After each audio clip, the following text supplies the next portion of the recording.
ఈ సమస్యకు మూలాలు లేదు. మన ఆలోచన విధానంలో లోపం ఉండడమే ఈ సమస్యకు ప్రధాన కారణం.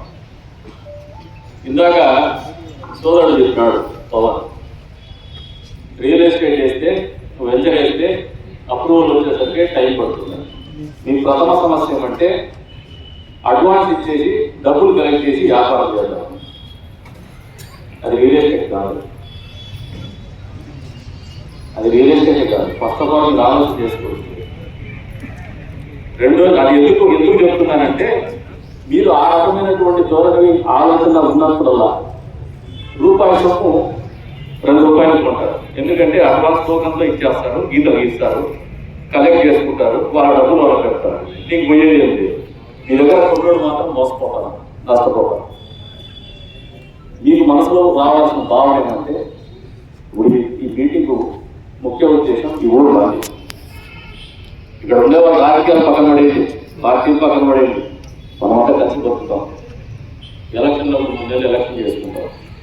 కానీ నాయకులుగా మాకున్నటువంటి కనీస ధర్మం ఏమంటే మన వాళ్ళందరి ముఖంలో సంతోషం ఉండాలా, అందరి డబ్బు ఉండాలా, అందరూ బాగుపడాలా, అందరూ బాగా బతకాలనే ఆలోచన మాకు ఖచ్చితంగా ఉంది. వేరే వాళ్ళు ఉందనేది నేను చెప్పను, నేను విమర్శించాను, నాకైతే ఉంది. అది లోపభూయిష్టంగా మీలో ఉందనేది నా ఆరోపణ. మీరు తిట్టుకుంటే పర్వాలేదు. ఈ మాట మాట్లాడటానికి నాయకులు దమ్ము కావాలి. ఎందుకంటే మళ్ళా ఎలక్షన్లు ఉంటాయి, మళ్ళా ఎలక్షన్లో ఓట్లు ఉంటాయి. ఎలక్షన్లు వేరు, ఓటు వేరు, ఊరు వేరు, మన జీవితం వేరు. మనం బాగా బతకాల, ఆరోగ్యకరమైనటువంటి పరిస్థితుల్లో బతకాల. మీరు ఒకసారి గమనిస్తే చిన్న సముద్రంలో బంగాళాలు పెడతాను. వాస్తవమా కాదా? వాస్తవమా కాదా? ఎందుకు వచ్చింది ఈ మార్పు? ప్రపంచం మొత్తం మారింది, ప్రపంచ ఆర్థిక వ్యవస్థ మారింది. మనం మాత్రము మన ఆలోచనలకు అనుగుణంగానే ప్రపంచం బతకాలనే ఆలోచనలోనే బతుకుతాను. నాకు రోడ్డు పెద్దది కావాలా, కానీ రోడ్లేకి నేను 2 రోజులు ముందుకు రావాలా, దానికి ఎమ్మెల్యే ఫోన్ చేసి చెప్పాలా? ఎందుకే మాకు ప్రజలు మీరు ఓటు ఇచ్చేది? ఎందుకే మాకు? మీ అందరి జీవితాలు మార్పు కావాలి, మంచి కావాలి. నీటి ముందు 2 మెట్లు ముందర రోడ్లే కట్టించే మాత్రం అది కావాలి. మీకు కరెంటు కావాలా, కరెంటు పోల్ మాత్రం మా ఇంటి ముందర ఏంటి సైకాలజీ? నాకు కాలం కావాలి, మా ఇంటి ముందర కావాలి, మా ఆకాశంలో ఉండదా? ఎందుకు ఈ ధోరణి, ఈ విపరీతమైన ధోరణి ఎందుకు వస్తుంది? ఈ ధోరణి కావాలి. అదే రకంగా రియల్ ఎస్టేట్ లో చెప్తాను. మీరు ఎప్పుడైతే ఈజీ మనీకి ఆలోచన చేస్తారో తద్వారా వచ్చేటువంటి రుగ్మతలు ఇవన్నీ ఇది నేరం. పచ్చిగా చెప్తాంటే ఇంతలో మనం నేరాలు చేసినాం, ఇంకా చేయలేదు. ఇది నేరం, ఈ ఆలోచన రావడమే నేరం. నువ్వు ఒక రియల్ ఎస్టేట్ వ్యాపారం చేయాలంటే ఒక రేటు మాట్లాడతావు. బజార్లో రూపాయి సొమ్ముని నువ్వు 70 పైసలు కొని 30 పైసల్లో నీ ఖర్చులో 10 పైసలు ఖర్చు పెట్టి రోడ్లు చేసి డ్రైవ్ చేసి 20 పైసల్లో ఒక 10 పైసలు నువ్వు మార్కెట్ పెట్టుకొని ఇంకో 10 పైసలు నీ దగ్గర వ్యాపారం నీ రైతు కొనే వాటిని అందజేస్తే అది మనం బాగుపడతాం. అది రియల్ ఎస్టేట్. రూపాయి సొమ్ము 2 రూపాయలు పెడతారు. ఊళ్ళో భూములు అమ్ముతారు, ఊరికి అందుబాటులో లేదు. వడ్డీ వ్యాపారం చేసేవాడికో లేదు, ఈజీగా డబ్బులు చేసుకునే వాడికో లేదు, పక్క ఊళ్ళలో పోయేసి స్మగ్లింగ్ చేసుకునే వాడికో లేదంటే డ్రగ్స్ చేసుకునే వాడికో వాళ్ళకి అందుబాటులో తీసుకుపోతున్నారు. కానీ మధ్యతరగతి వాడు బతకల్లా, మన మధ్యలో వాడు బతకల్లా, మన మనిషి బతకాలనే ఆలోచన మీరు లోపిస్తామనేది వాస్తవం మీకు అందరికీ కూడా తెలియజేస్తాను. గతంలో ఉండేటువంటి భూములని దానికి ఒక కమిటీ ఇస్తామని చేస్తాము. దానికి కూడా మీకు ఇప్పుడు చెప్తాను, మీరు డబ్బులు కట్టకుండా మున్సిపాలిటీ కరెంట్ వేస్తా అంటే డీజిల్ బిల్లు డబ్బులు లేకపోతే ఎమ్మెల్యే మా ఇంట్లోకి అప్పుడుకున్నట్టు అడుక్కుంటాడని ఆయన కోసము డీజిల్ 50 నెలలు ఇస్తాము, కరెంట్ బిల్లు కట్టేసి 50 నెలలు పెడతాము. ఇంత దుర్భాగ్యమైన పరిస్థితుల్లో మన మున్సిపాలిటీ ఉంటే మీకు సిగ్గు నాకు సిగ్గు. మొదటి సిగ్గుపడేది నేనే. మీకు సిగ్గు అనిపించడం లేదా? మీకు బాధ్యత అనిపించడం లేదా?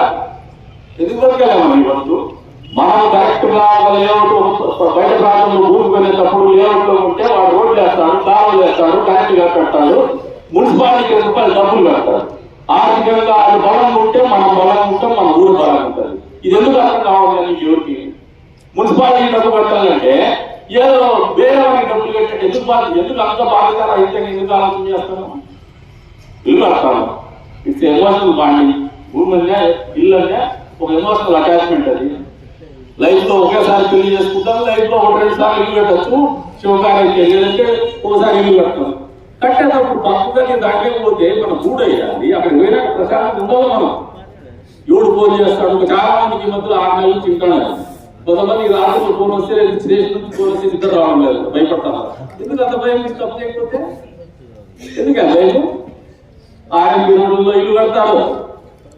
ప్రభుత్వం అనేది మన అధికారం ఇచ్చినది మేము ఆస్తులు కాపాడడానికి కాదు, మీ ఆస్తులు కాపాడడానికి, మీ ఆలోచనలు మీకు మంచి జీవితాలు ఇవ్వడానికి కానీ మా ఆస్తులు కాపాడుకోవడానికి, మేము ఆస్తులు పెట్టుకోవడానికి కాదు. మాకు ఆ క్లారిటీ ఉంది. మీకు ఇంత భయం ఎందుకు వస్తుందంటే తప్పు చేసినాను. తప్పు చేయడం ఎందుకు? అడుగు తొక్కనేలా, పాలు కడగనేలా? ఎందుకు ఆ రోజు దొరుకుతారు, తాళేది దొరుకుతారా? ఎందుకు దొరుకుతారా? కూడా తొక్కద్దు, పక్క దొరుకుతుందో. మీరు అందరూ కూడా ఆలోచన చేస్తున్నారు, మారండి. మీకు ఇప్పటిదాకా ఉన్న కష్టాల్లో మీ కష్టాల నుంచి ఆ రిజిస్ట్రేషన్ వరకు ఏ రకంగా చేయాలో కృష్ణాగా ఈ కమిటీ చేసుకుని వాటిలో మళ్ళీ ఆదివారంలో మీటింగ్ పెడతాము. ఇదే విధంగా చెప్తాము.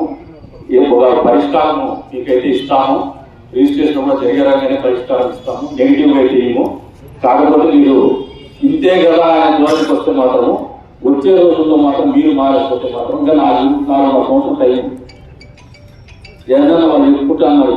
వేరే పార్టీ వాళ్ళు జమిలీ ఎలక్షన్లు వస్తాయి. 27 రావు, 28 రావు, 5 వస్తాం. వేరే వరి కాదు. ఇంకా వేరే స్థాయిలో కూడా ఓడుకోండి, వేరే స్థాయి కూడా ఎగరేసుకోండి. ఖచ్చితంగా ఉంటాం. మీరు తప్పు చేస్తే మాత్రం ఇస్తామని మాత్రం తల్లు. ప్రభుత్వ భూముల జోలికి వస్తే మాత్రము ఖచ్చితంగా జైలు పోక తప్పదు. ఎవరి మీద నుంచి మీకు అందరికీ కూడా చెప్తున్నా, తస్మాత్ జాగ్రత్త.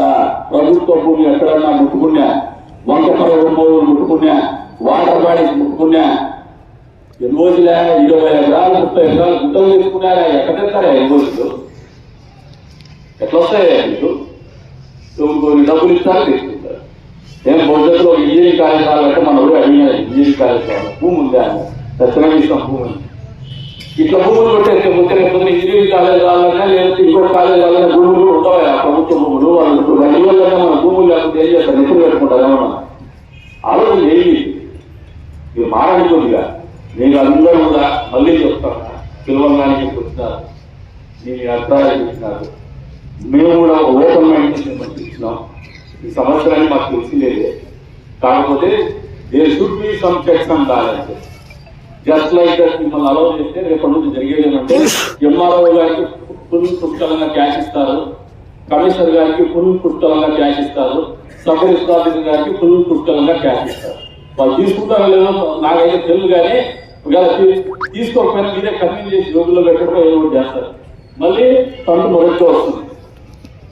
వాళ్ళకు కూడా చెప్తున్నాం, దీన్ని మేము ఆగ్రహానికి ఆలోచన చేయడం లేదు. ఒక సుపరిపాలన అనేది చంద్రబాబు నాయుడు గారి ఆలోచన, ఈ ప్రభుత్వం యొక్క ఆలోచన. ఎక్కడ కూడా తప్పు చేయం. మీరు కూడా ఆలోచన చేసుకోండి. సంపాదించుకోవడానికి సక్రమమైనటువంటి వ్యాపారం లేదు, అక్రమ మార్గాల్లో ఆలోచన చేశారు.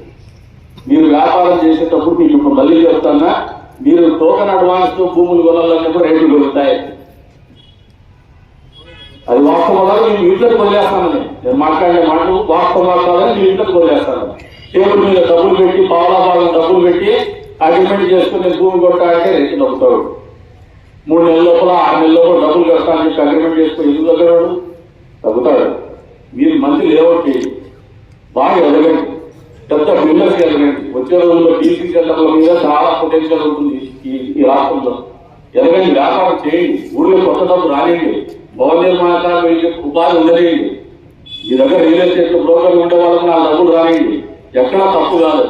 బట్ నెటివిటీ ఆర్గనైజ్ ఒక సక్రమమైనటువంటి పద్ధతుల్లో చేయండి.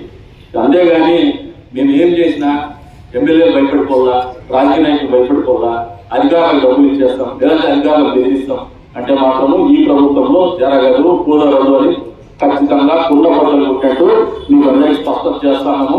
మీకు ఇప్పుడు పరిష్కారం ఏమి చెప్పలేదు అనుకోకండి. పరిష్కారం 100% మీరు ఎవరైతే ఇప్పుడు ఇబ్బంది పడుతున్నారో మీ ఇబ్బంది నుంచి బయటికి తీసుకొచ్చే బాధ్యత మేము తీసుకుంటాము.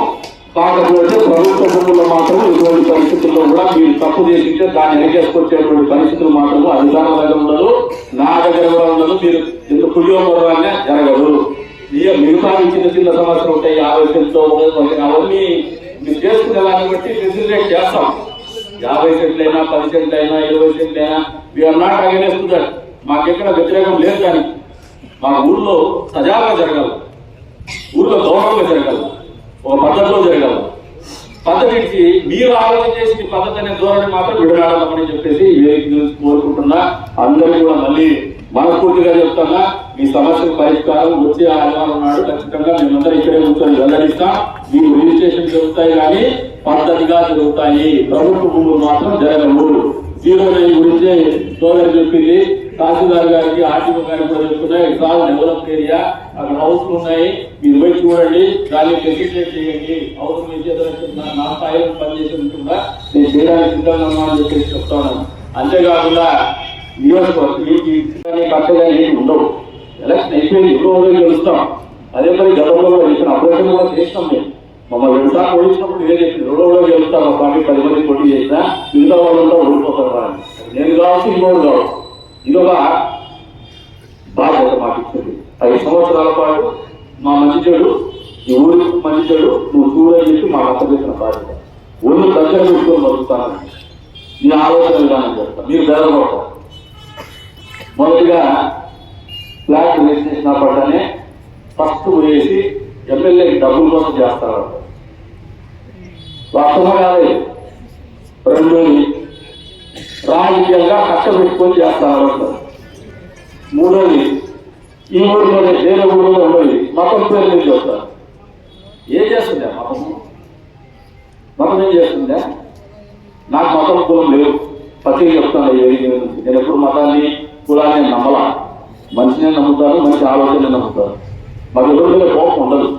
కోపం పెట్టుకొని నాకు 5 ఏళ్ళు మీరు గెలిపిస్తే మీ మీద కోపం చూసుకుంటే నేను చదవకుండా 5 మళ్ళా బతుకున్నా. ఈ మధ్య బతకాలి, మీ ప్రేమ కూడా బతకాలా. మీ మీద కష్టం ఉండదు మాకు. మీరు ఫస్ట్ అర్థం చేసుకుని నమ్మండి వస్తుంది. రెండోది, మీరు ఎప్పుడైతే టోకన్ చేసి గీతలు గీద్దామంటానే లాభం వస్తారు. మీరు రూపాయలు 2 రూపాయలు కొన్నారు, రేటు పెంచుదామని చెప్పేసి రేటు పెరిగిపోతే అప్రూవల్ లేకపోతే ఎందుకు రేటు పెంచాము? 2 రూపాయలు కొని 2 రూపాయలు కొనచ్చు. వాస్తవానికి కొనండి భూములు, వాస్తవాలు ప్రజల్లోకి తీసుకురాలి. మా ఆలోచన అదే. పేదలు కూడా ఇల్లు పెట్టుకోవాలా, మధ్యతరగతితో కూడా ఇల్లు పెట్టుకోవాలా. మూడోది చెప్తాను, మా సోదరు చెప్పింది ఇందాక, గతంలో కొన్ని వాణి స్ట్రీట్ ఇవన్నీ వాణి స్ట్రీట్ కదా పక్కన పెట్టాడు. ఇదే ఊర్లో నేను ప్రతిపక్షంలో ఉన్నప్పుడు రోడ్డు వేసేటప్పుడు తిరుమలలో డబ్బులు ఇచ్చి ల్యాండ్ అక్విజిషన్ చేసి రోడ్డు వేయ పెద్ద మనిషిని గతంలో ఎమ్మెల్యేని నిలదీసిన, కొట్లాడిన, కోర్టుకు పోయినా.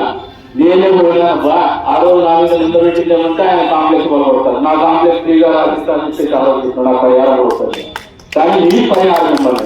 ఎందుకంటే మీరు ఒకసారి ఈ భారతదేశ సంస్కృతిని చూస్తే వ్యాపారం చేసేటువంటి బజార్లు ఎక్కడ చిన్నగానే ఉంటాయి. నువ్వు ఈ భారతదేశానికి ఆర్థిక రాజధాని ముంబై వేసి జవేరి బజార్కి పోయినా కూడా చిన్న బజారే ఉంటుంది. చిన్న బజార్ ఎందుకు పెట్టారంటే ఆమె తెలియదు ఏమంటే ఆ రోజుల్లో కార్లు లేవని కాదు, ఇన్సెక్యూరిటీ ఫీలింగ్, అభద్రతా భావం. ఇంత పెద్ద ఎత్తున ఆర్థిక విధానంలో మార్పులు వస్తాయని ఆ రోజు కలలు వెళ్ళా. మార్పు అనేది అనివార్యం వెళ్ళే ప్రక్రియ, శాశ్వతం వెళ్ళే ప్రక్రియ. ఫస్ట్ ఆఫ్ ఆల్ మనం అది తీసుకోవాలా. ఏది మారదు, మనం ఇట్లే ఉంటాం, ఇదే శాశ్వతం అనుకుంటే మునుకులో మనం మనుషులు, మనం జంతువుల కంటే గట్టగా థింక్ చేయగలం. ఆలోచనలో మార్పు రావాలా. ఆ రోజున బజార్లో వెడల్పు చేసేటప్పుడు కూడా చాలా మంది 300 సంవత్సరాలు 200 సంవత్సరాలు పట్టాలు ఉంటాయి. దుకాణం మకాన్ అనేది మన భారతదేశ వ్యాపార సంస్కృతిలో ఒక భాగం. కోంటోలు చేసేవాళ్ళు ముందర కూర్చొని అయ్యా షాప్లో కూర్చుంటాడు, వెనకల అమ్మాయి ఉంటుంది, మధ్యలో నేర్చుకోవాలంటే బజార్లో వెనకలు పోతాడు, పూజించాడు, మళ్ళా వచ్చి దళా పెట్టి కూర్చుంటాడు. మనం నేర్చుకునే సంస్కృతి దానికి భిన్నంగా ఆ రోజు ఆలోచన చేయలేకపోయినాం.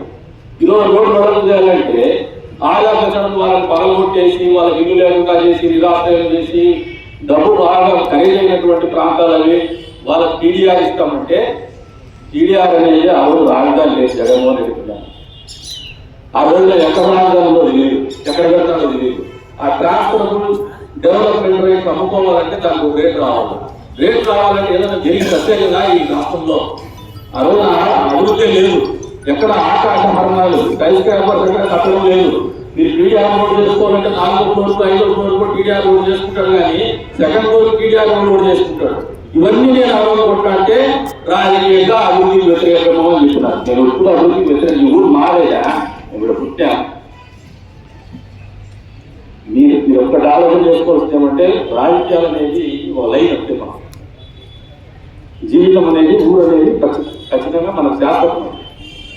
మీరందరూ ఇంకా ఒక ట్రైన్ ఏం చేస్తున్నారంటే మనకు అంతరించిపోతుంది ఇక్కడికి, మనం తినేసే సాలరా, మనం పొరలేసే సాలరా, మన తర్వాత మన బిడ్డలు వాళ్ళ బిడ్డలు ఇక్కడ ఉంటారని ఆలోచన కోల్పోతాను. కోపం పెట్టుకున్న కారణం మా ఆలోచనలు మా స్వార్థం ఎప్పుడైతే ఎన్నికలనే ఆలోచన స్వార్థం మాకుందో మీరు తప్పు చేసేకి మిమ్మల్ని మేమే ప్రోత్సహించేటువంటి పరిస్థితి లేకపోతాను. ఇది కరెక్ట్ కాదు. మీరు ఇప్పటిదాకా మీకు రివైవ్ చేసి చెప్పినారు ప్రభుత్వ భూముల జోలికి పోతే ఇప్పుడు కూడా చెప్తాను, మీ వేసిన లేఅవుట్లలో 90% మేము హోంవర్క్ చేసుకొని కూర్చున్నాం. ఇక్కడ ఏదో మీకు చెప్తున్నంత మాకు ఏమి తెలియలే. 20 ఏళ్ళు పట్టినా మీతో పాటు మీకు కష్ట నష్టాలు తెలుసు, కొంతమంది తప్పులు కూడా తెలుస్తున్నారు, ఎవరి ఇంకా ఏం జరుగుతుందో కూడా తెలుస్తున్నారు, తెలియకుండా అయితే లేదు. మీరు ప్రభుత్వ భూములకు పోయింటే గతంలో వేసిన లేఅవుట్లకి దీని మీద ఏదైనా తీర్మానం మీకు ఫెసిలిటేట్ చేసేది పాజిటివ్ రిజల్ట్ వస్తుంది. మీకు ఖచ్చితంగా రిజిస్ట్రేషన్ అనేది ఏదో ఒక రకంగా జరిపించేటువంటి ఆలోచన ఖచ్చితంగా మాకు అందరికీ ఉంది.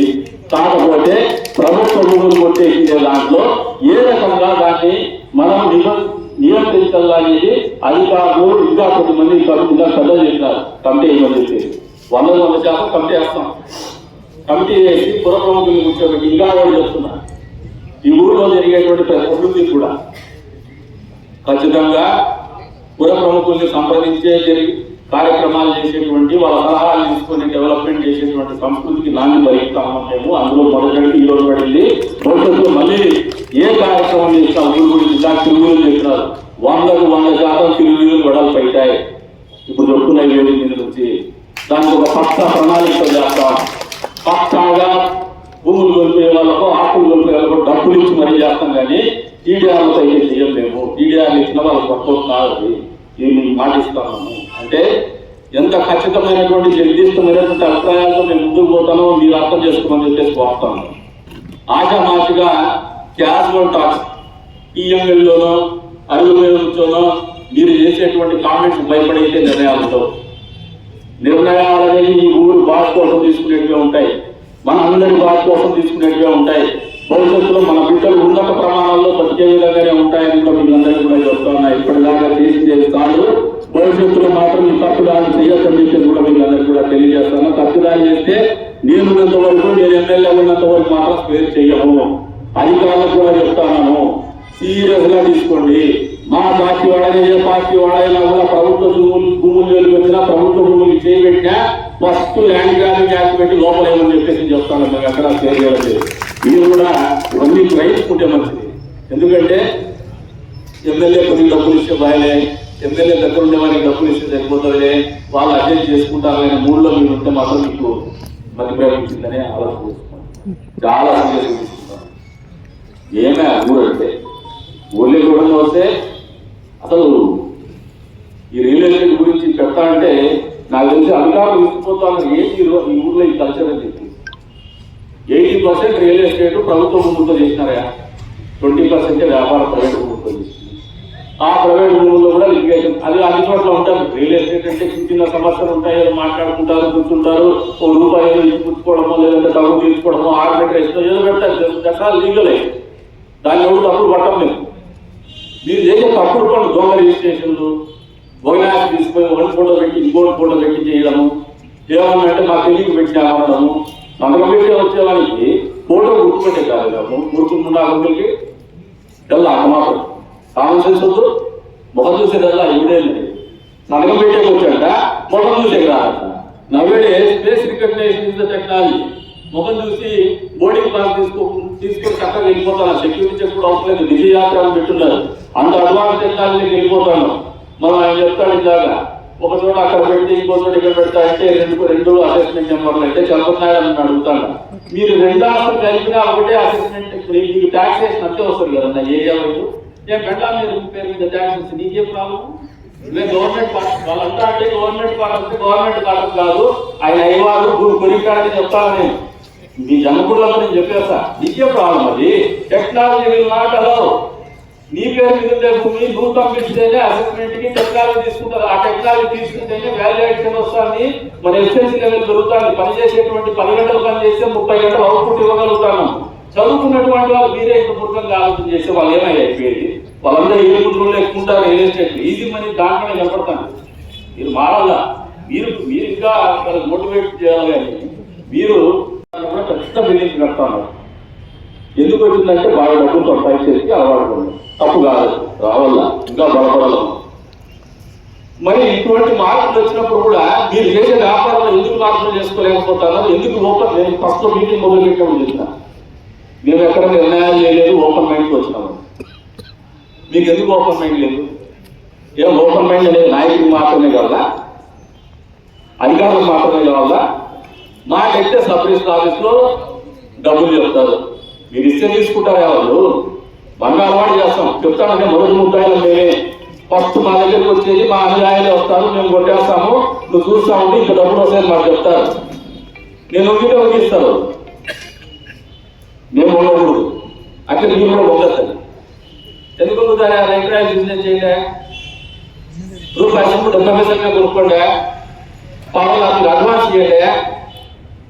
ఆ పావులో ఈపీ నిజంగా రూపాయి ఉండదు, బడాయి పోయేసి ఆ రూపాయి పెట్టేసి అడ్వాన్స్ ఇచ్చేసి ఈత తీసేస్తే సూపర్ డబ్బులు చెప్పేసి దాని రేటు పెట్టేసి మోసపోయేసేదంతా ప్రజల్లే. మీరు మీ కష్టాలు చెప్తున్నారు, మీ కష్టాలు సహజంతో స్వీకరిస్తున్నాం, పరిష్కారంలో చూపిస్తాం. మిమ్మల్ని తిట్టడానికి నిందించడానికి రాలా, మీ ఆలోచనలు మార్పు తేవాలనే ఆలోచన మేము చెప్తాను. తీసుకోండి, ఇది కూడా మీరు చెప్పిందంతా నేను విన్నా, మీ కష్టం చూసినాం. మిమ్మల్ని కష్టపట్టాలని మేము లేవు. ఆయన ఎంత ఈజీ చెప్తారు చదువుకునేటువంటి ఆయన పంతులు గారు. 2008-12-24 అంటాడు. What happened to the previous government? చదువుకున్న నూరు వీళ్ళు మీరే రకమైనటువంటి చెప్తారు, ఎందుకంటే భూములు ఉన్నాయి. ఆయన ఎక్కడ చెప్తాడు ఆయన, మా పెద్ద వీళ్ళంతా నాకు ఆస్తులు, ఇంట్లో మనుషులు వాళ్ళే నిందిస్తారు. మిమ్మల్ని నిందించడం ఎందుకంటే వాళ్ళకి ఇంకా బలాన్ని తిట్టేసుకుంటారు, మీరు తిట్టడం బయట కూడా చెప్తారు. అందుకే వాళ్ళే చెప్తాను. ఆయన భూములు ఉన్నాయి, ఆ ఎరువులకి వ్యాపారంకి వీళ్ళకి సపరేట్గా కోర్టు కావాలి, అన్ని లిటిగేషన్ చేస్తారు. ఎట్లా ప్రజలు వస్తారు, ఎట్లా వస్తారు ప్రజలు? ఇది కరెక్ట్ కాదు. ఇంకా ఇప్పుడు 2024 వెయ్యి కోట్లు అంటాడు. దీంట్లో లక్షలా చాలా ఉన్నాయి. మీరు ఫస్ట్ ఆఫ్ ఆల్ మీరు రియలైటర్స్ కొంచెం చెప్తాను. ప్రభుత్వ భూమి అంటే మన తల్లి. భవిష్యత్తులో మన బిడ్డల అవసరాల కోసం నిర్దేశించేటువంటి ఫస్ట్ మన కళ్ళు ఎక్కడ పడతాయంటే, ఎప్పుడు కానీ పట్టిందో వెళ్ళాలని మన కన్ను పడకూడదు. మనం కళ్ళు పడతాలే కాదు, గుర్తు పెట్టుకోండి. మీకు ఎవరికన్నా లోపలికి 300 పట్టాలేమే ఒకటి ఇంట్లో సిగ్గుగానే ఊరికి మనకి 300 పట్టాల దొంగ పట్టాల మొత్తం స్టాంపులు, ఎంఆర్ స్టాంపులు సిగ్గుగానే మనకి. వారి పేరు స్త్రీలు అంట, వ్యాపారి వాడైతేనే ఇంకా సిగ్గుపడాల్సింది. నేనే రాజకీయ నాయకులుగా ఫస్ట్ వేరే మీద చెప్తున్నా. నేను పట్టాలనుకుంటాను, మేము ఎమ్మెల్యేలు చేసి ఇప్పుడు పట్టాలనే వాడిని ముందరికి ప్రోత్సహించేసి మా పక్కన పెట్టుకొని డబ్బులు సంపాదించాలి. దానికి వచ్చి ఈవెంట్ బతికేటంటే రోడ్లో లారీలు కొట్టేది మేలు కదా. మమ్మల్ని నేను నిందించుకుంటాను, మీరు ఆలోచన చేసుకోండి. మీకు రావాలి బాగా, మీకు రావాలి అక్కడ శిక్షణ. మీరు ఎంతసేపు ఇమ్మీడియట్ రిలీఫ్ కావాలా? ఉద్యోగంలో 100 రూపాయలు తీసి మీ చేతిలో పెట్టేస్తే మీకు హ్యాపీ. వ్యాపారం చేసేటప్పుడు ఒక వ్యాపారంలో మెలకువలు నేర్చుకోవాలి, వ్యాపారంలో ఉండే కష్ట నష్టాలు నేర్చుకోవాలి, నేర్పడటం రావాలి. అవన్నీ వదిలేసి ఈజీగా ఎమ్మెల్యేనో అధికారులనో మున్సిపాలిటీనో ఎందుకు తీసుకోండి. ఆ కమిషనర్ మీరు లెక్కలు ఇస్తే మీరు 3 అడుగులు ముందు కొడతారు, ఆయన 30,000 లెక్కిస్తారు. ఎందుకు తీసుకోడా? ఎందుకు తీసుకోడు? నువ్వు కరెక్ట్ ముందు లెక్కడికి పెట్టేసుకో. మీకు అది రాదు, మీకు అది రాదు. సభ్యులు సాధించుకుంటారు. ఆయన పర్సనల్ కంఫర్ట్ చెప్తాను, తమ్ముడు సెక్రటరీ చేయాలి. నీకు వదుతారు ఇంకా అట్లా పెట్టు, అట్లా పెట్టు, నీకు వదుతారు. చట్టాలన్నీ పగడ్బందీగా ఆలోచన చేసి దూరదృష్టితో చేసే చట్టాలు. మనుషుల జీవితాల్లో వచ్చే మార్పులకు అనుగుణంగానే మనం చట్టసభల్లో మార్పులు చేసుకుంటూ పోతాం. అవసరమైతే రాజ్యాంగాన్ని కూడా సవరించుకున్నటువంటి దాఖలాలు చరిత్రలో ఉన్నాయని మీరు అర్థం చేసుకోవాలా. సెక్రటరీ వస్తామంటే చాలా మంది ఏళ్ళు వచ్చేసిపోతారు. నాయుడు గుర్తుపెట్టుకో, ఈ తరాల ట్యాంపర్ ప్రూఫ్. ఇంత పగడబందిగా ఆలోచన చేస్తానే కూడా వచ్చిందే గత 6 నెలల్లో ఫుల్ టైం టౌన్ సర్కిల్ ఇన్స్పెక్టర్కి రూరల్ సర్కిల్ ఇన్స్పెక్టర్ పని ఉంది. ఏమంటే దొంగలముట. అదేమన్నా మేము చెప్తే కలిగిన ఒకసారి కలెక్షన్ చేయలేదంట, లేదంటే సాయిబులు అంట అని మాట్లాడతారు. ఎవరు ఆ సాయిబులు మాట్లాడుకుంటోలే ఏమవుతుంది? వాళ్ళు లేకుండా మేము వెళ్తున్నాము. పొద్దున్న లేస్తే సాయిబులతో తింటాం, మధ్యాహ్నం నువ్వు సాయిబులతో తింటాం, రాత్రి పడుకునేది కూడా సాయిబులతో తిని పడుకుంటాం. ఎవరు ఎవరు మాకేం చెప్తారు? మాకేం తింటారు? మాకు కాదు. అది మీరు నమ్మిన నమ్మకపోయినా వాడుతుంది. అది కాదు. ఇందాక మీటింగ్ పోయినా ఓ ప్రొఫెసర్ ఎప్పుడు కూడా ఆయన అంటే మాకు చాలా గౌరవం. ఆ ప్రొఫెసర్ని ఉర్దూ యూనివర్సిటీకి వైస్ ఛాన్సలర్ చేసింది గత ప్రభుత్వం, మా ప్రభుత్వం, గత చంద్రబాబు నాయుడు గారి ప్రభుత్వం. కానీ గర్వపడాలి. అక్కడ రోజులు చూసి అక్కడ వచ్చి 50 మంది 100 మంది వచ్చిన చిన్న మీటింగ్ లేదు. ఇవాళ ప్రోగ్రామ్ చేయాలి. అంతా ముస్లింసే ఎంజాయ్ చేసినాం. సంస్కారవంతులు ఎందుకు తప్పుడు పడతాం? ఈ 50 మంది దొంగల కోసము ఎంటైర్ ముస్లిం కమ్యూనిటీ ఉందా? లేదు. మీరు 50 మంది దొంగతనాలు చేయడానికి లేదు ఎలక్షన్ చేసుకునేది మీరు మతం పేరు వాడతారు. వాడతారు. మీరు ఎడ్యుకేట్ కావాలి. ఇది ఓపెన్ గా ఏ ఎమ్మెల్యే కూడా ఇంత ధైర్యంగా మాట్లాడు. నేను మాట్లాడుతున్నా. నీకు ఎందుకు మాట్లాడుతున్నానంటే ఎవరు మాట్లాడే ధైర్య సాహసాలు ఎవరు నాయకుడికి మీరు ఆలోచన చేసుకోండి. ఎందుకంటే మళ్ళీ నా బిడ్డలు రాజకీయం కావాలా, నా అన్నదమ్ములు రాజకీయం కావాలా, మళ్ళీ ఎలక్షన్ మళ్ళీ నేను పోటీ చేస్తే నా ఓట్లు కావాలని దూరమే మిమ్మల్ని ఈ రకం పత్రికాలు చేయిస్తాను.